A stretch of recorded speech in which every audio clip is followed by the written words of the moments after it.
ඔය යාළුවනේ මෙතන මම ඕගොල්ලන්ට කියලා දෙන්න යනවා කොහොමද Facebook chat message හැම delete කරගන්න කියලා. මෙතනදී ඕගොල්ලන්ට delete කරගන්න ඕන කාත් එක්ක chat කරපු message delete කරගන්න ඕනද ඒ conversation එක open කරගන්න. ඉන්පස්සේ ඕගොල්ලන්ට මේ මෙතන action button එක press කරමින් එතන option දෙකක් ඔකට delete කිරීම සඳහා තියෙනවා. එකක් delete message කියලා එකක් අනිත් එක delete conversation කියලා. ඔයගොල්ලන් මේ delete conversation කියන එක press කරනකොට message box එකක් ආයි මේක delete conversation දුන්න ගමන් මේ කෙනත් එක්ක ඔයගොල්ලන් chat කරපු ඔක්කොම history ඔක්කොම පටන් ගත්ත දා ඉඳලා දැන් මේ මොහොත වෙනකන් chat කරපු ඔක්කොම delete history delete වෙනවා.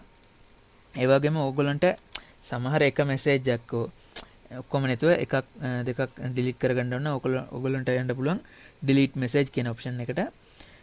ඒක press කරපු ගමන් කොයි message එකද delete කරන්න ඕන කියලා අහනවා. ඊපස්සේ ඔයගොල්ලන්ට මෙතනින් select කරගන්න පුළුවන්. I will select one of message. මෙතන මම එකක් select කරනවා. දැන් මෙතන තියෙන යට තියෙන ඔයගොල්ලන්ට බලා ගන්න පුළුවන් delete කියලා. ඒක press කරමින් ඊට පස්සේ confirm message එකක් අහයි. ඒක delete message කියන එක press කරමින් ඔයගොල්ලන්ට මේ එයත් එක්ක chat කරපු අර ඔයගොල්ලන්ට delete කරන්න ඕන message එක විතරක් delete කරගන්න පුළුවන්.